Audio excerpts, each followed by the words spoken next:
Welcome to Conversations from St. Norbert College, a program that encourages good discussion in our community on today's local and global issues. Now, your host for Conversations from St. Norbert College, author, professor, and nationally known sports economist, Dr. Kevin Quinn.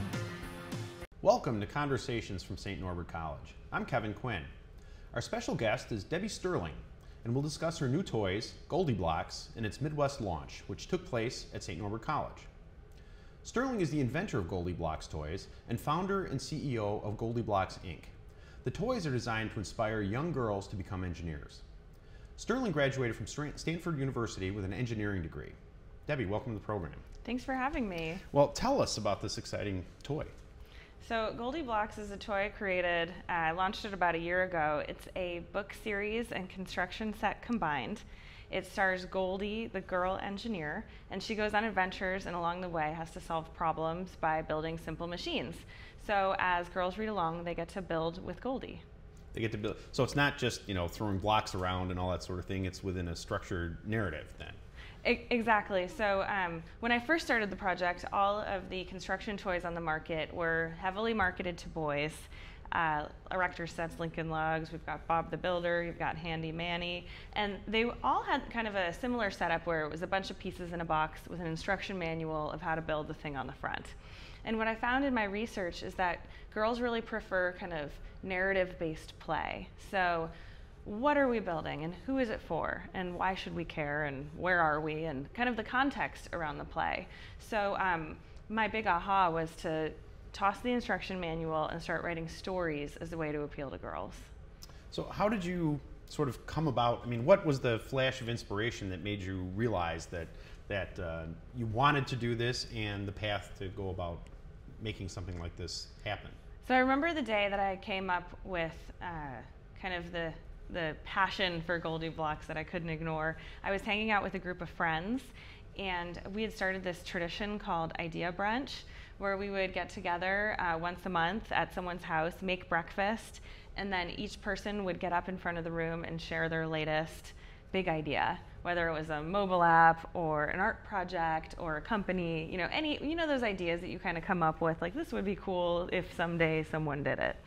And in one of those gatherings, my friend Christy, who studied engineering with me at Stanford, got up and started complaining about the lack of women in the field, argued that she fell in love with engineering as a little girl because she played with her older brother's hand-me-down Legos, and thought, why is it that those are boys' toys? My idea is pink Legos or construction toys for girls.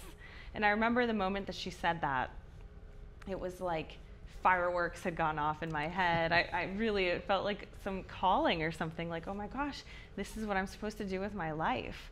It was so strong I couldn't stop thinking about it every morning waking up. How would I get girls into engineering toys? How could I find a toy that would tell girls what engineering is and how fun it is and how important it is? And maybe that might help get more girls and women into the field. And, a lot of people have these, brainstorms. You actually made this thing happen.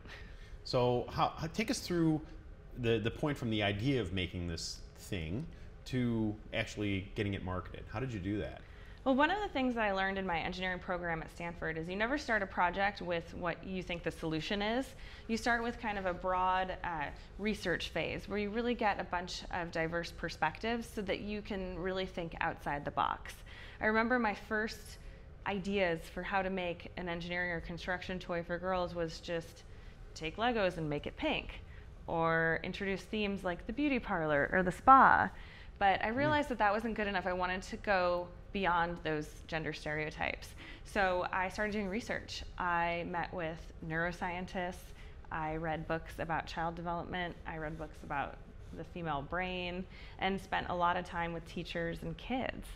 And through that whole process, I remember it all culminated in one day. I was sitting in the playroom of my friend Ian's house, and he has 3 little girls. And I had brought over a big tub of construction toys, hoping to observe and see if there was something kind of interesting I could glean. And I watched as the girls got kind of bored with the construction toys after a few minutes.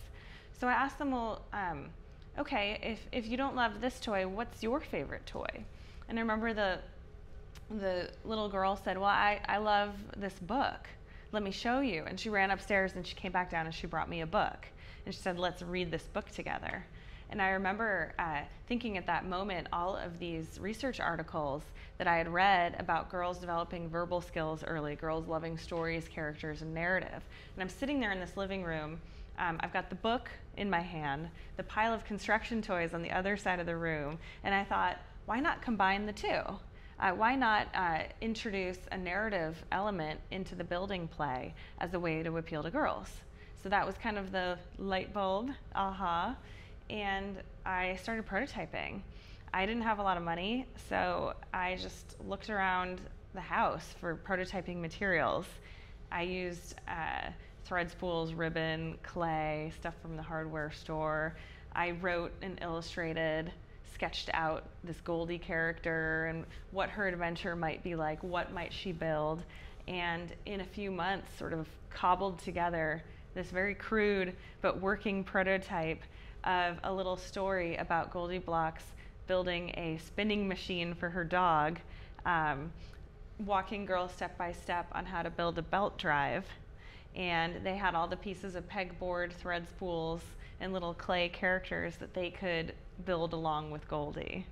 I took this prototype and brought it around to the homes of 50 families around the Bay Area and put it down and observed kids playing with the toy.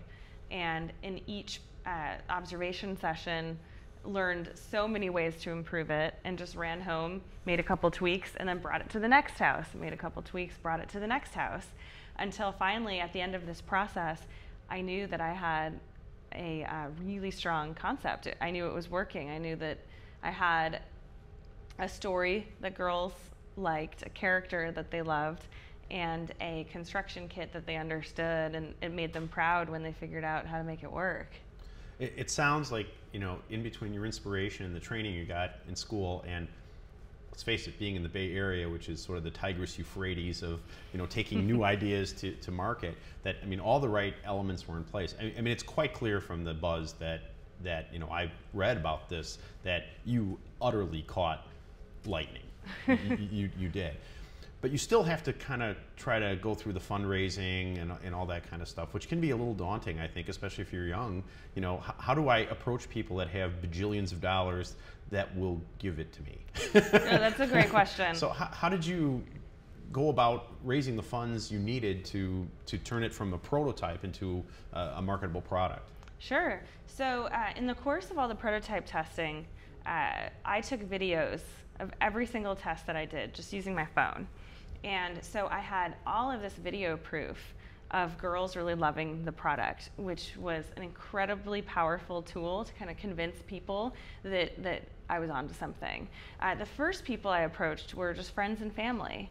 And once they saw those videos, they really believed in it. And I raised what you call, I guess, a seed round, which enabled me to incorporate as a company, bring on lawyers, which are very expensive, and begin the manufacturing process, which is above and beyond the most cost-intensive aspect of the whole thing.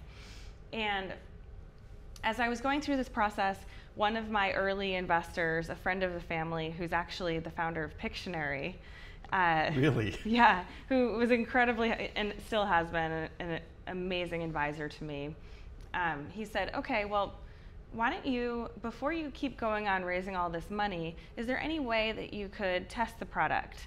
Kind of put it out there in the market, do a small run, see what people think. And I thought, well, that's a great idea. Before I go and keep just raising the bajillions of dollars, let's see if anyone besides, you know, my parents or this small sample group in the Bay Area believe in it as much as I do.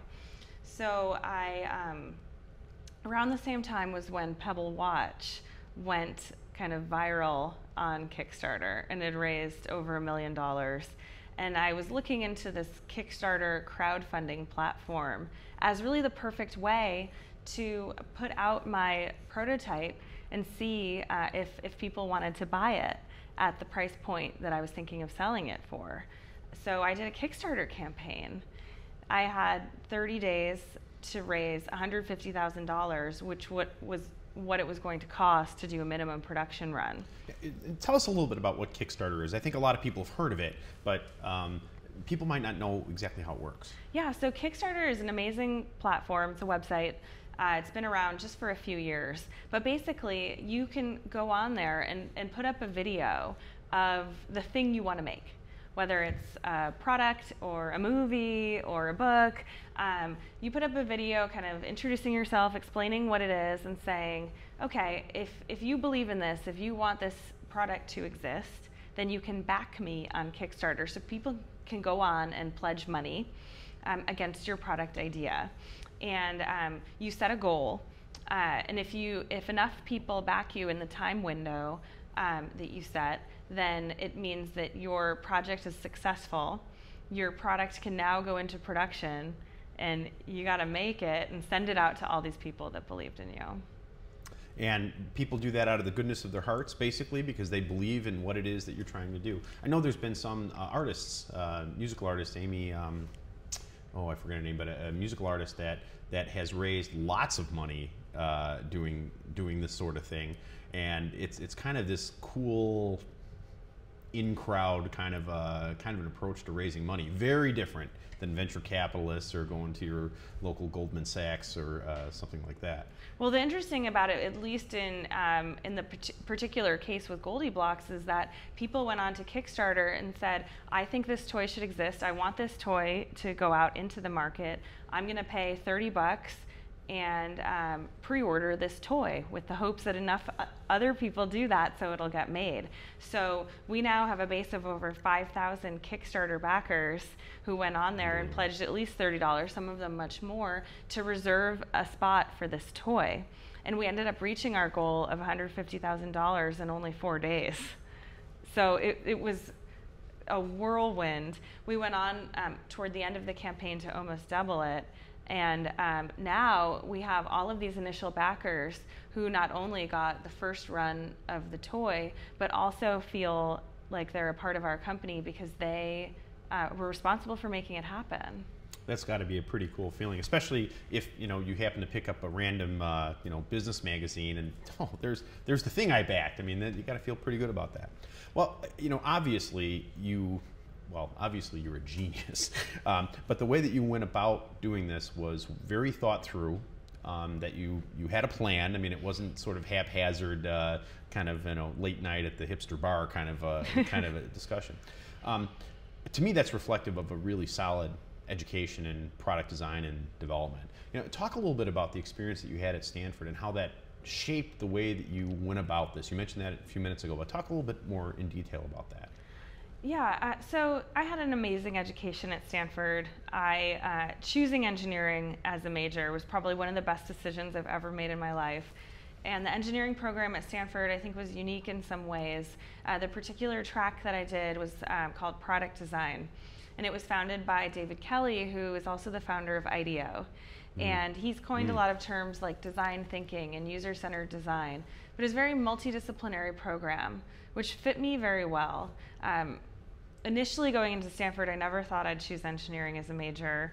While I like math and science, I like so many other things too. I didn't want to pigeonhole myself into just one track. What I found with the Stanford program was that engineering, at least there, was a combination of a lot of things. So we were learning mechanical and electrical engineering and coding, CS, math and physics. We were also taking classes in art and design and psychology. And I really enjoyed that program because it taught me how to think about things from multiple angles. We learned this process called ethnographic research, where you go out into the world to really truly understand people and what their needs are, maybe explicit or implicit, so that when you're designing things, you're actually designing things with people in mind and solving real human problems, taking a really empathetic approach. That's one of the things that strikes me about the difference between Microsoft and the other company not too far from Stanford, Apple, is that Apple seems to adopt that approach, or at least Steve Jobs did when he was alive. And if you look at the beauty that is in those products, the simplicity, the user focus as opposed to other kinds of technological products, it's a winner.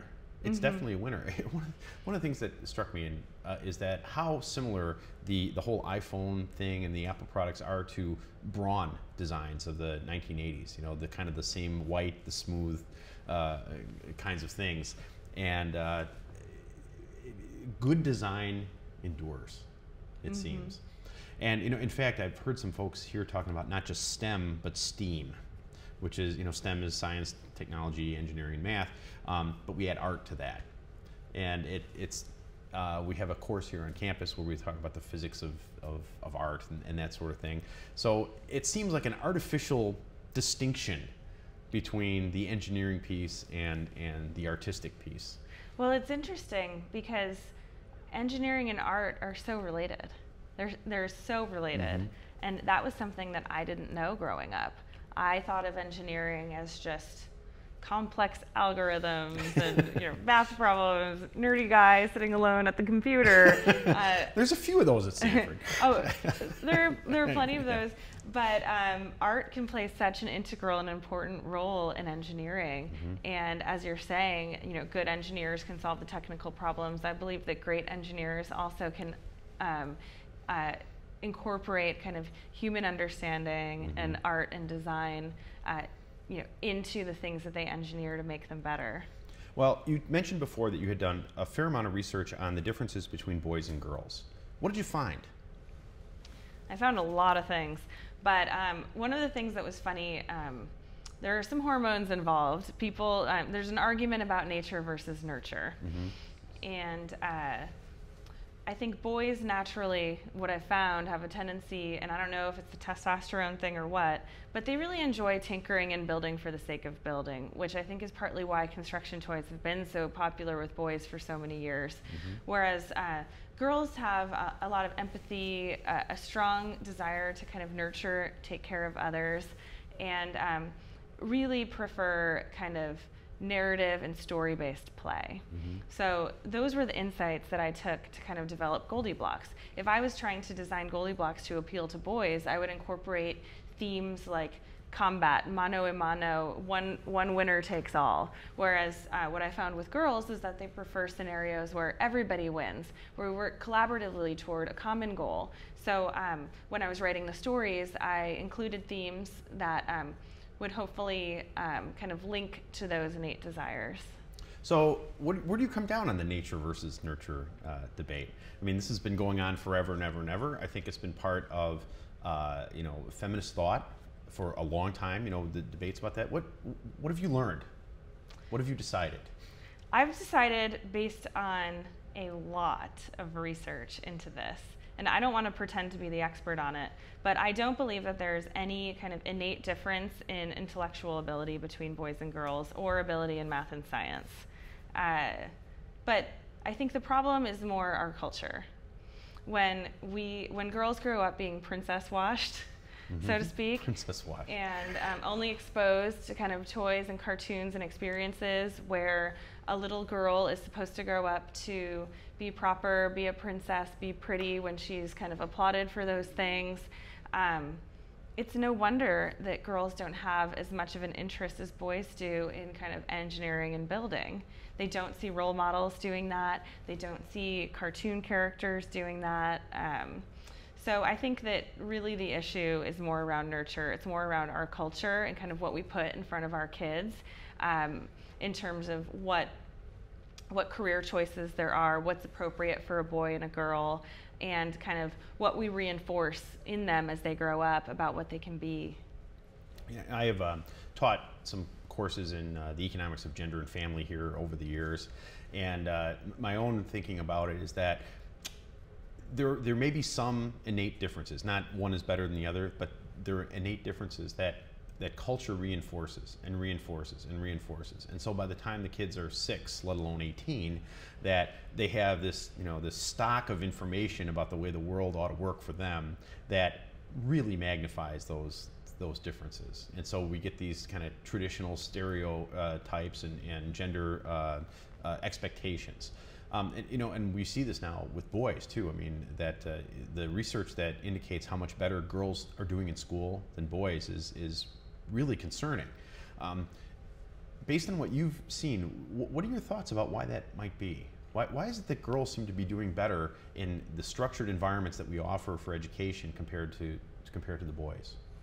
That's a really good question. I think one theory that I have, and again, I don't want to pretend to be the expert on this, but I see in our culture, and maybe there's some hormones involved, because we all know that boys have more testosterone, therefore it makes them more aggressive. Therefore, as young boys, they're always kind of fighting and rough and tumble and getting into trouble and failing, if you will, in terms of behavior, not behaving the way that you're supposed to, and getting scolded, but then learning, okay, well, I'm still here, it's okay. They get kind of scolded and are more willing to kind of take risks. Whereas girls, maybe because they don't have the testosterone, I see it more and more with little girls striving toward perfectionism, if you will, getting the perfect straight A's, the perfect grades, doing everything by the books as you're supposed to do. Whereas boys growing up have gotten into so much mischief and trouble and kind of landed okay that maybe they're not as concerned with following this perfection kind of mold, if that makes any sense. It does. I heard a long-time teacher here who said that the girls seem to be more wanting to please their instructors. The boys don't seem to care quite as much about that sort of thing, and that's reflected in grades, etc. But when we look at market outcomes, I mean, clearly, the kinds of things that boys go into more versus what girls go into have higher paychecks, etc. I mean, if you look at any list of the highest paying jobs, I mean, engineering is right at the top of the list there. And I find that curious that that's indeed the case, because while there's some percentage of boys that seem to do extremely well, sort of the middle of the distribution is struggling in this country. Well, I think part of the problem is when you're obsessed with perfection, doing everything by the books, getting the perfect grade, getting the approval of everybody always wanting to please, you become less and less inclined to try something new that you think you might not be good at or that you might fail. Or God forbid, you fail at something, but then you learn from that experience and get better. I think that's kind of the mentality that I'm hoping to kind of get into the minds of girls at a young age through GoldieBlox, that it's okay to fail. It's okay to try something new and for it to not work out perfect, because from that experience, you might learn something that you never would have thought. It's okay to try something that's really hard that maybe you don't get straight A's in, because if it's hard, it means you're being challenged, and it means you're really learning something. And at the end of it, you come out feeling like you can do anything because you conquered the impossible. Well, sort of the art of building and making things is really trial and error. The first time you try anything in construction or whatever, it isn't going to look like the pretty picture on the box. That's for sure. And if you're kind of striving for things that are safer outcomes, I guess, that's a very scary, daunting kind of a thing. Let's turn it around a little bit, though. That in the last 50 years or so, it has become far more acceptable, I think, for women to be in any role. I mean, even in combat now, which is a pretty amazing turnaround in a fairly short time, in a couple of generations. I mean, from your grandmother's age to you, it's a very different world. Do you find that boys have the same kind of thing? In other words, a girl playing with blocks is encouraged, I think, or at least now there's this great product that encourages them. Hopefully more so. Hopefully more so, right? And I mean, I think all of us would agree that's a good thing. Are there products that you have come across in your work here that are for boys, either to direct them into more traditional female kinds of roles? Did anything strike you along the way? Well, in this past year, there was a really interesting controversy that started on Twitter. A little girl complained to Mattel that there should be an easy bake oven for her little brother, because he liked baking things too, but he didn't want to. He thought the pink one was just for girls, and it just blew up over the internet. And they actually made an easy bake oven, I think in like blue or silver or Camo. something. Camouflage.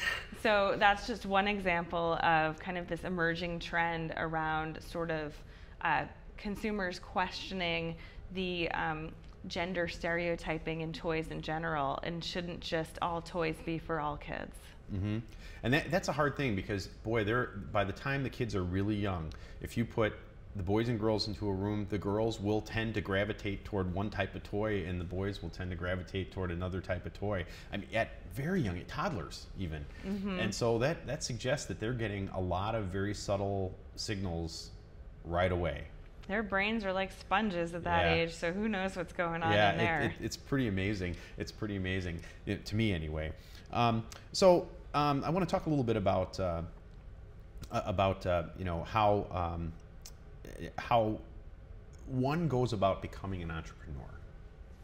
That I'm not sure anybody really thinks that that's what they're going to start doing. They kind of get impassioned with some idea and then have to jump through the hoops to do it. What kind of advice would you provide for people who are in their teens maybe, or in college, that are thinking about coming up with something? Well, you know, I think that the first step, for me anyway, to becoming an entrepreneur was becoming so incredibly passionate about an idea that it was all like, I was obsessed with it. Like, it didn't feel like I chose to become an engineer. I'm sorry, it didn't feel like it was a choice. At a certain point, it felt like, this is all I can do, like, I have to do this. Mm-hmm. And so in order to get there, I think first you have to become incredibly passionate about something. And in order to do that, I think you need to surround yourself with really creative people and brainstorm and constantly be looking around your world thinking, how could I improve this experience or this interaction, or how could I make something better for these people? Constantly be thinking about it. Carry a notebook around and write notes. Oh, I wish that, you know, this was designed this way. I wish that there was a website that did this. Like, write all the ideas down. And I would recommend to everybody to do that idea brunch that I did, because getting together with my most funny, kind of eclectic, creative friends spurred so many ideas. I actually started a business out of one of them. Really? Well, you know, Richard Florida wrote a book about the creative class. You probably have run across this at another point. And there's been much academic debate one way or the other. But it does seem to me that it's important to have that kind of infrastructure. There needs to be support for that. That if you're a young person with you know, ideas, you need to be around other people that are like you. And I think that, you know, cities, you know, San Francisco's got it in spades. New York has it. You know, a number of other, Austin, they've got that. Universities can provide a place for that to be. But, you know, some of these industrial cities in the Midwest are really struggling to try to bring that class in, because it's from folks like you that whatever the next giant industry is likely to be will spring. Well, I think one lesson that I will share, when I first kind of started working on GoldieBlox, I sort of locked myself up in my apartment for a few months like a hermit and was, you know, doing all the research and building the prototypes almost in isolation. And it was kind of depressing, and it wasn't that much fun. But I was worried to share it with people, because I was worried, oh, what if someone steals my idea? And finally, I went to a conference about social entrepreneurship and learned that there's a difference between an inventor and an entrepreneur. And the inventor is the person that kind of locks themselves up in isolation. The entrepreneur is the person who inspires others to come in and help them make it better. And that clicked for me. And the moment I came back from that conference, I brought in literally everybody, friends, family, old colleagues, mentors, and that made all the difference. Yeah, I mean, ideas are common. Translating those ideas into something that functions is maybe not so common. One of the things that we find in research about what makes certain people successful or not is how intellect, or sort of native intelligence, is not as defining in terms of somebody's life outcomes as we once thought. And we're finding that conscientiousness, et cetera, discipline is really important. And I think that, you know, you ask employers, for example, okay, would you rather hire the really brilliant person or the person that really works hard? And you'll find that, well, you know, we want them to have a certain level of horsepower, but the person that works hard is more likely to go farther. You are an amazing person, and you are likely to have a fabulously interesting, long, involved life, and I wish you all the best. Thanks for coming here today. Thank you so much. And I hope you've enjoyed our show as much as I have. Until next time, I'm Kevin Quinn. Best wishes for good conversations from St. Norbert College.